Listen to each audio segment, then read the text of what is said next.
Hey everyone, नमस्ते। कैसे हैं आप सब लोग? हम लोग अच्छे हैं और निकल चुके हैं आज के इस नए बेहद खास सफर पर। लेकिन उससे पहले जरा मुझे कोई ये बता दे कि संडे को इतनी भीड़ क्यों होती है भाई? खैर, मैं बात कर रही थी आज की मंजिल की। तो जिस जगह हम आज जा रहे हैं वो जगह मेरे लिए बहुत खास है। हम जा रहे हैं नायगांव। जी हाँ, वो जगह जहां राम और मैं शूट किया करते थे। हमारी कहानी भी यहीं से शुरू हुई थी। और जब भी ऐसा कुछ या इसी तरह से कोई और सेलिब्रेटरी मौका आता था तो हम यहाँ नायगांव के फेमस फार्म भजनलाल तबेले वाले की लस्सी और मिठाई के साथ सेलिब्रेट किया करते थे। तो जैसा कि आपने अभी देखा, हम वहां पहुंच ही गए हैं, यानी नायगांव पहुंच गए हैं। तो मैं ये भी बता दूं कि यहाँ आज से 10 साल पहले जब हम आया करते थे तो कंपैरेटिवली काफी कम लोग हुआ करते थे, बहुत कम चहल पहल। और आज भी इस जगह की शख्सियत में इसका वो अक्स मिल जाता है कहीं कहीं। It was such a nostalgic trip for me guys. ये लोकल मार्केट आज से 10 साल पहले इतना बड़ा नहीं था, मुश्किल से 2-3 स्टॉल्स, पर अब क्या क्या है। ये एक अलग सी दिखने वाली सब्जी भी मुझे दिखी जिसको मैं पहचानती नहीं। अगर आपको पता हो तो मुझे कमेंट सेक्शन में जरूर बताइएगा। समय कितने बदलाव ले आता है, फिर चाहे वो किसी जगह में हो या इंसान में, है ना?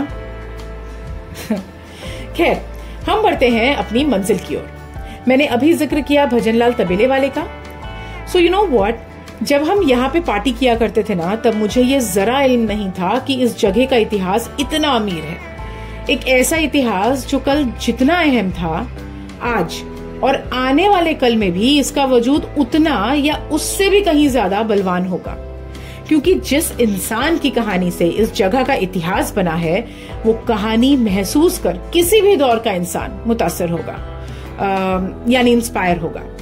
और अगर आप सोच रहे हो कि कहानी और इतिहास तो ठीक है, पर इसका इस सीरीज से यानी लिविंग द लाइफ से क्या कनेक्शन है, तो भाई बहुत सुंदर कनेक्शन है, नेचर का कनेक्शन है। इस जगह आकर अनवी ने नेचर के एक अलग रूप को जाना, पहचाना, उसके साथ टाइम स्पेंड किया और बहुत ज्यादा एंजॉय किया। इतना कि वो अभी तक भजनलाल के नाम से बेहद एक्साइटेड है। लेकिन नेचर के इस रूप को आपसे मिलवाने से पहले और कहानी शुरू करने से पहले जरा मैं आपको वो खाने पीने की चीजें तो दिखा दूं जिसकी वजह से भजनलाल फार्म फेमस है। यानी अगर आप नायगांव से गुजर रहे हैं ना, तो you can't miss this place. ये हमने यहाँ पर बहुत सारी चीजें एक्चुअली ट्राई करी। हमने यहाँ पर पनीर पकौड़े ट्राई किए, यहाँ पर हमने यहाँ की फेमस लस्सी ट्राई करी। जी हाँ, हमने कभी ना सुनने वाली पनीर चाट ट्राई करी, जो एक बार ट्राई करना तो बनता है। मावा बर्फी ट्राई करी, मैंगो लस्सी ट्राई करी। And I so much wish कि मैं आपको ये सब टेस्ट करा पाती। यहाँ का पनीर इतना सॉफ्ट है ना, मानो मतलब मुंह में घुल जाता है। सो खैर, जितने आप इन चीजों का लुत्फ उठा रहे हैं, मैं साथ साथ कहानी की भी शुरुआत करती हूँ। तो आज की कहानी की शुरुआत हुई थी 1947 में श्री भजनलाल रोहरा जी के साथ, जिन्हें लोग भजनलाल तबेले वाले के नाम से जानते हैं। वो समय जो भारत को आजादी तो दे गया, पर उस आजादी की कीमत और कहानी दोनों ही देशों के कितने ही परिवार आज भी बयां कर सकते हैं। लाखों लोगों की जिंदगियां एक पल में उथल पुथल हो गई जब उन्हें अपना बसा बसाया घर, जमीन, शोहरत, यानी अपनी गढ़ी जिंदगियां वहां छोड़ दूसरे पार जाना पड़ा। और दोनों ही पार उनके हाथ अब खाली थे, और कई सूरतों में तो दिल भी। उस मंजर को इमेजिन करके कई बार आज भी दिल भर आता है। यानी कितना मुश्किल रहा होगा, ये सिर्फ वही इंसान जान सकता है जिसके साथ ये घटा हो। और ये है वो इंसान, श्री भजनलाल रोहरा, इस कहानी के रचयिता। कहानी को आगे बढ़ाऊं उससे पहले ये बता दूं कि नेचर के जिस रूप की मैं बात कर रही थी ना, वो है बफेलोज, यानी भैंसे। जी हाँ, जिन्हें अनवी ने इतनी मात्रा में और इतने करीब से पहली बार देखा। कहानी में जैसे जैसे आगे बढ़ेंगे आपको इन बफेलोज की अहमियत भी पता चलेगी। So for now just sit back, relax and enjoy the ride. तो ये कहानी है भजनलाल रोहरा जी की, जो अपने समृद्ध परिवार के साथ इंडिपेंडेंस से पहले पाकिस्तान में एक खुशहाल जिंदगी जी रहे थे। सब अच्छा चल रहा था कि अचानक उस अनजान और भयानक ख्याल ने उनके दरवाजे पर दस्तक दी। वो समय आ चुका था जिसका रत्ती भर ख्याल भी कुछ समय पहले तक उनकी जिंदगी में दूर दूर तक नहीं था, कोसों दूर तक नहीं था। उन्हें अपना बचपन, अपनी जवानी, अपनी कहानी, अपने खुद के बनाए वजूद को छोड़ अपने परिवार के साथ बस कुछ कपड़े लत्ते लिए ना सिर्फ उस इलाके को बल्कि अपनी कहे जाने वाली उस सरजमी को अलविदा कहना था, बिना ये जाने कि क्या वो अपनी जिंदगी में कभी उस जगह वापस आ पाएंगे। क्या मंजर रहा होगा ना, सोचकर भी रूह कांप सी जाती है। खैर, दूसरा कोई चारा भी नहीं था। अपनी जिंदगी को एक बैग में समेटे और जेब में 5 रुपए लिए अपनी पत्नी और 3 छोटे बच्चों के साथ, वो भी बाकी लोगों की ही तरह, उन ट्रेन का सफर तय करके भारत पहुंचे जिन ट्रेन के बारे में हम सब ने सुना है। वो कुछ समय का सफर उस दिन उनके और उनके परिवार के लिए मानो एक कभी ना खत्म होने वाला इंतजार साबित हुआ। कई मुश्किलों का सामना करते हुए वो फाइनली मुंबई में जोगेश्वरी रिफ्यूजी कैंप पहुंचे, जहां पहुंचकर उन सभी ने राहत की सांस तो ली, पर अब आगे क्या, ये चिंता भजनलाल जी को पहले दिन से सता रही थी। उन्हें अपनी जान से ज्यादा अपनी पत्नी और बच्चों के भविष्य की चिंता थी। उनके पास काम नहीं था, पैसे नहीं थे, पर था तो बस विश्वास खुद पर। वो हारने वाले नहीं थे। धीरे धीरे वहीं रिफ्यूजी कैंप में रहते हुए छोटे छोटे काम करके उन्होंने कुछ पैसे इकट्ठे करके एक भैंस खरीदी। उस भैंस से जो दूध निकलता वो सर पर रखकर door to door refugee camp में बेचने लगे। धीरे धीरे उनके बेची गई दूध की क्वालिटी का जिक्र दूर दूर तक होने लगा। उनके लिए मशहूर था कि अगर उनके दूध में एक बूंद भी पानी का गिर गया गलती से तो वो पूरा लॉट हटा देते थे। उन्हें क्वालिटी कॉम्प्रोमाइज करना कतई गवारा नहीं था और इसीलिए धीरे धीरे उनके कस्टमर्स बढ़ने लगे।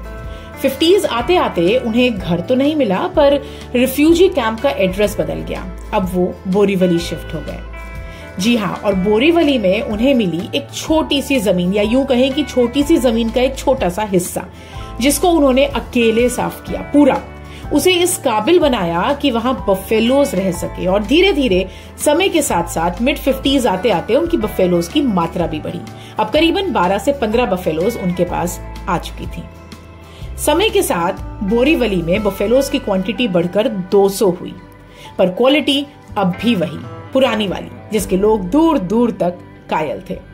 अब कहानी में मैं आगे बढ़ूं उससे पहले मैं ये बता दूं कि यहां पर ना ये जो दूध निकालने का प्रोसेस था, अनवी ने बफेलोज पहली बार इतनी देखी थी वो तो था ही, पर ये जो दूध निकालने का प्रोसेस था ना, ये बहुत ही कमाल का था। मतलब उसके लिए बहुत ही एक अलग चीज थी और वो ट्राई करना चाहती थी। मैं खुद ट्राई करना चाहती थी क्योंकि मैंने कभी ये एक्सपीरियंस नहीं किया था और मैंने ये जो प्रोसेस है बिना हाथ के मशीन के थ्रू दूध निकालना, ये भी पहली बार देखा। और वहां पर पता चला कि इससे बफेलोज ज्यादा राहत में होती हैं, इनको पेन नहीं होता। तो it was so nice to सी।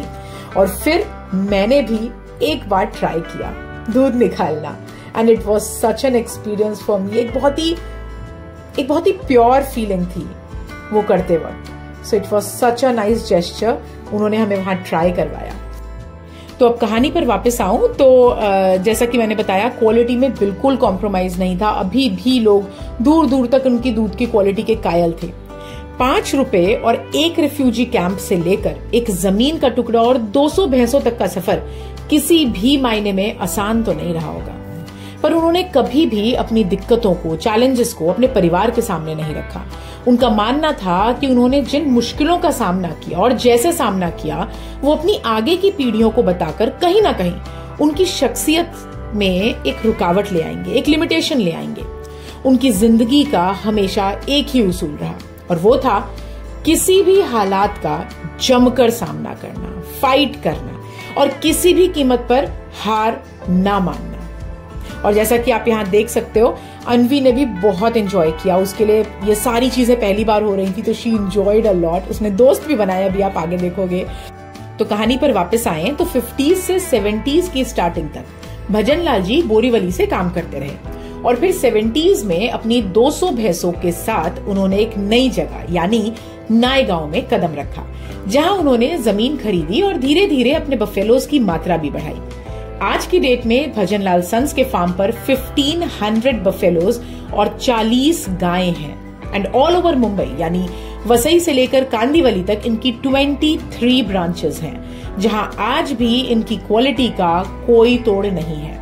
आज भजनलाल जी की 4th जनरेशन भी बिजनेस में एंटर कर रही है और उनका दावा है कि क्वालिटी के मामले में न सिर्फ आज बल्कि आने वाले दौर में भी कभी कॉम्प्रोमाइज नहीं होगा, क्योंकि वो उनके बिजनेस की बुनियाद है। भजनलाल जी ना सिर्फ एक बिजनेसमैन थे, पर एक फिलैंथ्रोपिस्ट भी थे। वो इंसान और उसकी दिक्कतों से कनेक्ट कर पाते थे और इसीलिए बहुत से लोगों की बहुत से एरियाज में मदद भी किया करते थे। फिर चाहे वो मेडिकल सुविधाएं प्रोवाइड करवाना हो या एजुकेशनल, वो कभी पीछे नहीं हटते थे और इसीलिए शायद आज तक उनका नाम लोग बेहद इज्जत से लेते हैं। और हाँ, मैंने एक चीज तो आपको बताई नहीं, इस फार्म पे ना एक नर्सरी भी है जहां पर आप बहुत अलग अलग तरह के प्लांट्स बहुत नॉमिनल रेट्स में ले सकते हैं। तो आए तो एक्सपीरियंस जरूर कीजिएगा। अब कहानी पर वापस आऊं तो इस कहानी से मेरा विश्वास इस बात पर और अधिक हो गया कि अगर हम चाहें तो हम आसमान भी हासिल कर सकते हैं। बस चाहत, जोश और हिम्मत करने की देर है। तो दोस्तों, क्या आपको ये कहानी पता थी और ये एपिसोड आपको कैसा लगा, ये कमेंट सेक्शन में बताइएगा जरूर। और हाँ, काबिल लगा हो तो लाइक और शेयर भी जरूर कर दीजिएगा। और अगर आप हमारे साथ अभी तक बने हुए हैं तो सब्सक्राइब करना मत भूलिएगा, because every single subscription matters. और इसी तरह हम नए गांव पे वापस आ गए हैं, स्टेशन पे। Until the next time we meet again, bye bye for now.